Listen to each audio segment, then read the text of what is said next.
Hello everyone, আসসালামু আলাইকুম। আমি মোহাম্মদ রাশিদুল আমিন বিজয়, পড়াশোনা করতেছি রুয়েট মেকানিক্যাল ডিপার্টমেন্ট। তো আজকের ভিডিওটা অ্যাকচুয়ালি হচ্ছে এসএসসি 25 ব্যাচের জন্য অথবা পরবর্তীতে যারা আসবে তাদের জন্য, যে অ্যাডমিশনে একটা সময় ছিল যে শুধুমাত্র ইঞ্জিনিয়ারিং প্রিপারেশনের জন্য উদ্ভাস ডেডিকেটেড, মানে তুমি যদি ইঞ্জিনিয়ারিং প্রিপারেশন নাও তাইলে তোমাকে উদ্ভাসে ভর্তি হতে হবে, কাইন্ড অফ এমন ছিল। বাট এখন সময়টা চেঞ্জ হয়ে গেছে। এখন হচ্ছে আমরা চাইলেই ঘরে বসে হচ্ছে মানে অ্যাডমিশন কোচিংটা করতে পারি। এর জন্য হচ্ছে আমাদের সুবিধা দেয় হচ্ছে এসিএস। তো এরপর হচ্ছে একটা ডিবেট তৈরি হয়ে গেছে যে অ্যাকচুয়ালি উদ্ভাস বেস্ট নাকি হচ্ছে এসিএস বেস্ট, আমার অ্যাডমিশন জার্নিতে ইঞ্জিনিয়ারিং প্রিপারেশনের জন্য কোনটা ফলো করা উচিত। তো আমি আমার থটটা বলবো, প্লাস হচ্ছে আমি কি করছিলাম সেটা বলবো। আমার এক বড় ভাই যে হচ্ছে বর্তমানে বুয়েট সিভিল ইঞ্জিনিয়ারিং ডিপার্টমেন্টে পড়াশোনা করতেছে, তো সেই ভাইয়ের সাথে হচ্ছে আমার খুবই ভালো সম্পর্ক। তো ভাইয়ের সাথে আর কি অনেক হাঁটাহাঁটি হইতো, ঘোরাফেরা হইতো। তো ভাই হচ্ছে মানে শুধুমাত্র এসিএসসি ক্লাস করছিল, উনি অ্যাকচুয়ালি উদ্ভাসেও ভর্তি হয় নাই। তো ওনার দেখে আর কি আমি অ্যাকচুয়ালি ইনফ্লুয়েন্স হয়েছিলাম যে এসিএসসি ক্লাস করেও বুয়েটে চান্স পাওয়া যায় তাইলে। তো তারপর হচ্ছে ওনার কথা ইনফ্লুয়েন্স হয়ে আমি শুধু হচ্ছে এসিএসএ মানে ভর্তি হয়েছি, যে হ্যাঁ এসিএসসি করবো, মানে ওই মোটিভটা আসছে আমার যে এসিএস করলেও চান্স পাওয়া যায়। আর উদ্ভাস হচ্ছে উদ্ভাসের আমি হচ্ছে মানে অ্যাডমিশন ব্যাচে ভর্তি হয়েছিলাম, রিজন ছিল বইগুলা, কারণ লেটেস্ট বইগুলো যদি আমি না পাই তাহলে আমি পড়বো কই, তাই না? অ্যাডমিশনের জন্য আমার পড়তে হবে। তো এই জন্য আমি হচ্ছে উদ্ভাসেও ভর্তি হয়েছিলাম এবং এসিএসে ভর্তি হয়েছিলাম। তো এসিএসের যখন হচ্ছে ক্লাসগুলো শুরু হইলো, আমি উদ্ভাসে 2 দিন ক্লাসে গেছিলাম, আমার মনে আছে 2 দিন আমি জাস্ট ক্লাসে গেছিলাম। বই হচ্ছে অনেক আগেই দিয়ে দিয়েছিল, তারপর একদিন ক্লাসে গেছি যে এনভায়রনমেন্টটা কেমন, ওরিয়েন্টেশন। আর পরে আর হচ্ছে র্যান্ডম একদিন আমি গেছিলাম মনে হয় কেমিস্ট্রি ক্লাস করতে, অর্গানিক কিছু একটা। তো উদ্ভাসে 2 দিন ক্লাস করছি, দ্যাটস ইট। এরপর হচ্ছে উদ্ভাসের পরীক্ষাগুলা কেমন হয়। তো উদ্ভাসে হইতেছে আমি যতগুলো হচ্ছে মানে ডেইলি পরীক্ষা হইতে এগুলো তো একটা দিতামই না, কারণ উদ্ভাসে আমি যাইতামই না। আমি সাভার ব্রাঞ্চে ভর্তি হয়েছিলাম, আমার বাসার কাছে যেটা। তো আমি হচ্ছে সাভার ব্রাঞ্চে ভর্তি হয়েছিলাম। তো ডেইলিগুলো তো দিতামই না, যেগুলো উইকলি ছিল এগুলোতে হচ্ছে 2-1টাতে শুরুর দিকে পার্টিসিপেট করলাম, একটা না 5টা। মার্ক এত বাজে আসতেছিল, মানে হচ্ছে 90, তারপর হচ্ছে 85, 95 এইরকম ছিল, ঠিক আছে। এরপর একটু কেমন যেন ইনসিকিউর লাগতেছিল যে কী রে ভাই এত বাজে করতেছি। তো এরপর আমি একটু ফাইন্ড আউট করার চেষ্টা করলাম যে অ্যাকচুয়ালি আমি ক্লাস করি এসিএসে। তো এসিএসের যেই ফুল অ্যাডমিশনের যে রুটিন ছিল এটার সাথে উদ্ভাসের রুটিনের কোনো মিল ছিল না, ঠিক আছে। তো এই জন্য আমি যেই ক্লাসটা এসিএসে করতেছি ওই ক্লাসটার পরীক্ষা উদ্ভাসে হয় পরে আর নয় আগে। তো এই জন্য টাইম ম্যাচ করতেছিল না। তারপর আমি হচ্ছে উইকলি দেওয়াই সাইডে দিয়েছিলাম, ঠিক আছে। তো একদম লাস্টের দিকে হচ্ছে আমি মনে হয় 2টা অথবা 3টা উইকলি দিয়েছিলাম, ওইগুলোতে আমার মার্ক ছিল 90-95। অর্থাৎ আমি উদ্ভাসের পরীক্ষায় উইকলিতে কখনোই মানে 100 ক্রস করতে পারি নাই, ট্রুলি অনেস্ট। আর ওইদিকে হচ্ছে এসিএস এক্সামগুলো হইতেছিল, তো ওই এক্সামগুলো হতে আমরা মানে দিছি, যা পারছি ওইগুলো দিচ্ছি। ওইটাতে মোটামুটি কোনো মতন আর কি যতজন পরীক্ষা দিত তার মাঝখানে থাকতাম, মানে কাহিনিটা ছিল এইরকম। তো এইটা ছিল হচ্ছে এক্সাম নিয়ে একটা ক্লাস হয়। তো যখন তোমরাও ভর্তি হবা তখন তোমরাও এই জিনিসটা ফিল করবা। আর এসিএস এর মধ্যে আর উদ্ভাসের মধ্যে টিচার প্যানেলের মধ্যে আমি একটু কথা বলি। উদ্ভাসের টিচার প্যানেলগুলো কিন্তু হচ্ছে মানে ফার্ম গেট ব্রাঞ্চ থেকে হচ্ছে এই ব্রাঞ্চে আসে, মতিঝিল ব্রাঞ্চ থেকে এই ব্রাঞ্চে আসে। অর্থাৎ ওইখানে বেশিরভাগই বুয়েটের ভাইগুলো থাকে অথবা ঢাবির ভাইগুলো থাকে, যারা হচ্ছে মানে একটা সাপেল করে হচ্ছে এক ব্রাঞ্চে যা হচ্ছে ক্লাসগুলো নেয়। আর ওই ক্লাসগুলোতে হচ্ছে লিমিটেড টাইমের মধ্যে হচ্ছে সব বলে, ঠিক আছে।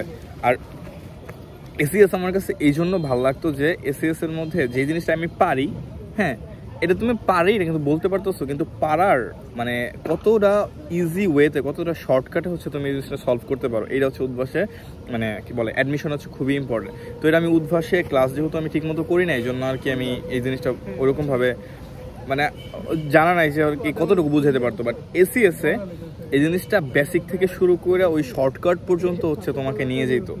টাইম ডিউরেশনটা বেশি ছিল, তো আমি করতাম, আমার ভালো লাগতো, কারণ অ্যাডমিশনে পড়া ছাড়া তো আর কোনো কাজ নাই, তাই না?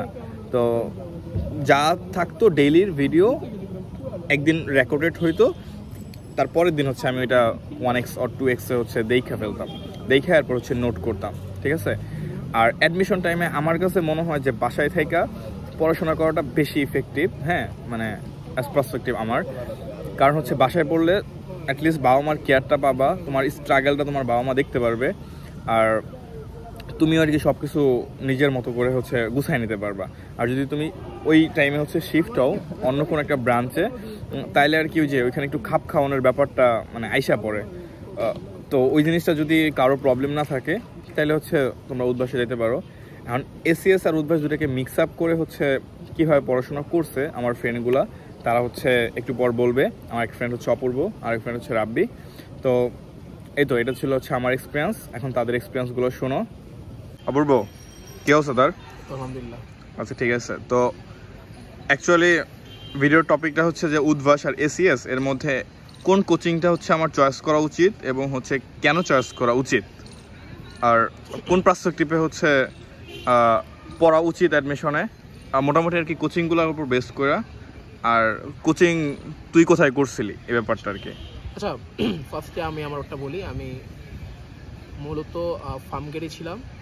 তো মানুষ যেটাকে বলে র্যাট রেস, তো আমি র্যাট রেসে পা দিয়েছিলাম আর কি, যে সবাই চাইতেছে ফার্মগেট কোচিং করতেছে, তো আমি যাই আর কি, ফার্মগেটে যাই, একটু হাওয়া লাগে, প্রথমে একটু ঘোরাফেরা করি। বাট পরে আর কি যখন বুঝতে পারি যে না পড়াশোনা করা উচিত, তখন আর কি ক্লাসে যাইতাম, ফ্রেন্ডদের সাথে আর কি ঘোরাফেরা করতাম, পড়াশোনাও করতাম। বাট মানে যেটা আর কি কোচিং সিলেকশনের যে ব্যাপারটা, যে অনেকে যেটা করে যে মানে যেটা আর কি হয়ে আসতেছে, উদ্ভাসে ক্লাস করে না, সরি এসিএসে ক্লাস করে উদ্ভাসে পরীক্ষা দেয়। এটা একটা বেস্ট সলিউশন যে এসিএসে ক্লাস করে আর উদ্ভাসে পরীক্ষা দেয়। বাট এটা কখন হয়? যখন দুইটা সিলেবাস সিমিলার হয়। বাট দুইটা সিলেবাস আলটিমেটলি সিমিলার হয় না। আমার ক্ষেত্রে যেটা হয়েছে বা আমি যে প্রবলেমটা ফেস করছি, সেই প্রবলেমটা হলো যে এসিএস এর ক্লাসগুলো যেটা হইতেছে উদ্ভাসে সেই সেম টপিকে পরীক্ষা হইতেছে না। তো আমি যেটা করতাম, আর্কাইভে ক্লাসগুলো করতাম। আর্কাইভে যে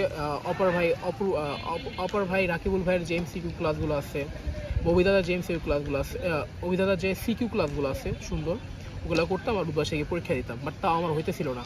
পরে আজকে আমি একটা ফার ডিসিশন নেই যে যেহেতু আমার দ্বারা ইমপ্রুভমেন্ট আসতেছে না, তো আমি আর কি সিলেক্ট করি যে তাহলে আমি ম্যারাথন ক্লাসগুলো করবো উদ্ভাসে।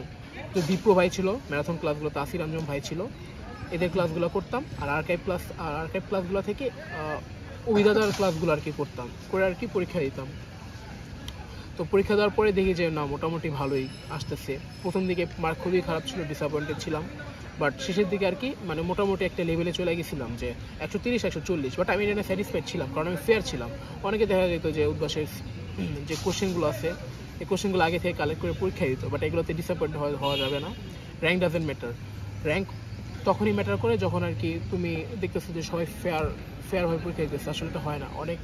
অনেক শিফটে দেখা যায় যে কোশ্চেনগুলো কালেক্ট করে আগে পরীক্ষা দেয়। আমার একটা ফ্রেন্ড ছিল আর কি, নাম বলতে চাই না। তো ওই ফ্রেন্ড আর কি কোশ্চেন করতো কি যে কালেক্ট করে রাখতো, কালেক্ট করে দেখা যেত উদ্ভাসে মোটামুটি ভালো র্যাঙ্ক করতো, 120-তে টপ 100-তে র্যাঙ্ক থাকতো। অথচ ও জিএসটিও তো চান্স পায় নাই। তো এইগুলো নিয়ে ডিসেম্বরের হওয়া যাবে না, পড়াশোনা করো। আর যেটা কোশ্চেন বিজয় আমাকে করছে যে কোনটা বেস্ট, এটা তোমার পার্সপেক্টিভে তোমার কাছে বেস্ট, আমার কাছে দুইটাই বেস্ট, আমি দুইটাকে ইউজ করতে পারছি। তোমরা চাইলে এভাবে আমার মতো দুইটাকে ইউজ করতে পারো। দুইটাকে ইউজ করবা বলতে যে আমি যেটা করছি যে আমি কেমিস্ট্রি ক্লাসগুলো দীপ্র ভাই থেকে করছি, ফিজিক্স ক্লাসগুলো আসির আঞ্জুম ভাই থেকে করছি উদ্ভাস ম্যারাথন ক্লাসে, আর আমি ম্যাথ ক্লাসগুলো অভিদাদার থেকে ফলো করছি। তো এটা একটা ভালো একটা সলিউশন ছিল, ভালো একটা ডিসিশন ছিল আমার জন্য। আর হ্যাঁ, পরীক্ষার জন্য obviously Udvash is the best. উদ্ভাসের অফলাইন পরীক্ষার উপর কোনো কিছু নাই, তো তোমরা এটা অ্যাটেন্ড করতে পারো। আর আমি যে ভুলটা করছিলাম, যে আমি যে ভুলগুলো করতাম এটা আমি সলিউশনগুলো বাসায় এসে দেখতাম না, এটা তোমরা করবা। আমি সেম কোশ্চেনগুলো যেগুলো আমি সলিউশন করি নাই, ওইগুলোই কোশ্চেন আসছে, বইটা আসছে, তো আমি পারি না এখন, কারণ আমি এগুলো আগে ওরকমভাবে কনসেপ্টগুলো ওরকমভাবে দেখে নেই, একটু ছিলাম আর কি, মানে অলস ছিলাম। তো তোমরা এটা করবা। আর যেটা কোশ্চেন যে কোনটা বেস্ট, দুইটাই বেস্ট, এটা তোমার পার্সপেক্টিভ তোমার ইউজ করতে হবে। দুইটাকে ভালোভাবে ইউজ করলে দুইটাই বেস্ট হবে। That's it. রাব্বি, তুমি আর কি অ্যাডমিশনে কোথায় কোচিং করছো? উদ্ভাস, এসিএস দুইটাই, ম্যাক্সিমাম এসিএস এর ক্লাস দেখতাম আর উদ্ভাসে গিয়ে এক্সাম দিতাম আর কি। এর মধ্যে হচ্ছে কোনটা বেটার মনে হয়েছে? আমার কাছে দুইটা আলাদা আলাদা। আমার জন্য অফলাইনের জন্য লেগা উদ্ভাস ভালো, উদ্ভাসের বাইরে ছিল, ক্লাস করাইতো, ওটা ভালো লাগতো।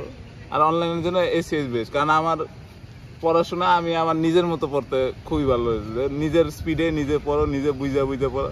কিন্তু অফলাইনে বাইরে পড়া যেত, ওটা জিজ্ঞানো একটা অকওয়ার্ড লাগতো, বা একটা কোয়েশ্চেন থেকে দিত, বা অন্য কেউ কিছু জিগাইতো, ওইটা নিয়ে একটা অকওয়ার্ডনেস থাকতো। এর লেগে ম্যাক্সিমাম আমি অনলাইনে পড়তাম, ম্যাক্সিমাম বাসায় হয়ে অনলাইনে পড়তাম। আমি উদ্ভাসে ক্লাস করছি কয়েকদিন, ফার্স্টের দিকে করছি, পরে আমি বুঝছি যে আমার বাসা ছিল সাভার, মনে করো সাভার থেকে ফার্ম গেট যাওয়া। কোন ব্রাঞ্চে ভর্তি হয়েছিল? ফার্ম গেটে। আমি আচ্ছা। ফার্ম গেটে ফার্স্টে ছিলাম হলো 1:30টার বেসে, পরে 1:30টায় যাইতাম আসতাম, যাইতে আসতে আমার ডেলি 2-3 ঘন্টা সময় যাইতো, আর প্রচুর টায়ার্ড লাগতো, এর লেগে আমি পরে বাদ দিয়ে দিলাম। পরে আমি বাসায় ওই এসিএস এর ক্লাস করতাম আর আমি নোট করতাম, মনে করেন নোট করতাম, এসিএস এর ক্লাস করতাম আর নোট করতাম, আর উইকলি দিতাম, উদ্বাসে উইকলি টুইকলি হইতো, এগুলো দিতাম, এক্সাম দিতাম, এমনি করে এই প্রিপারেশন আর এগুলোই। আচ্ছা ঠিক আছে। আর এক্সামের মধ্যে হচ্ছে উদ্বাসের এক্সামগুলো দেওয়া তো অর্থিত, তাই না? এখন এসিএস এর যে অনলাইনে এক্সাম নেয়, তো ধরা গেল হচ্ছে যে এক্সামে এরকম আশা অনুরূপ রেজাল্ট আসতেছিল না, এক্সপেক্টেড যে অ্যাডমিশন এরকম হয়ে থাকে, তো এরকম হইলে তখন কিভাবে হচ্ছে ব্যাপারটা হ্যান্ডেল দিতা? এক্সাম হ্যান্ডেল কি, আমি এক্সামের রেজাল্ট যখন খারাপ হইতো আর কি, রেজাল্ট আমি অনলাইন এক্সাম প্রায় ম্যাক্সিমাম দিতাম না, কারণ আমার একটা ধারণা ছিল যে এক্সাম আমি দিতেছি কারণ আমি আমার পোটেনশিয়াল বুঝালে, কিন্তু অনলাইনে ম্যাক্সিমাম মনে কর যে কেউ অনলাইনে চিটিং করে সলভ করে দিতেছে, ই করে দিতেছে, তাদের র্যাঙ্ক ভালো, আর আমার র্যাঙ্ক এই হিসাবে অনেক কমাইবো, তাহলে এটা আমার লাগে একটা ডিমোটিভেটিং সিস্টেম। তার মানে এটা নিয়ে মানে ডিমোটিভেট হওয়া যাবে না। হ্যাঁ, ডিমোটিভেটিং। কিন্তু উদ্বাসের ক্ষেত্রে একটা ফেয়ার ইনাফ বলা যায় যে এত চিটিং পসিবিলিটি নাই, এটা একটা র্যাঙ্ক বোঝা যেত, কিন্তু আর র্যাঙ্ক ম্যাটার করে না, আমার মতে র্যাঙ্ক ডাজেন্ট ম্যাটার।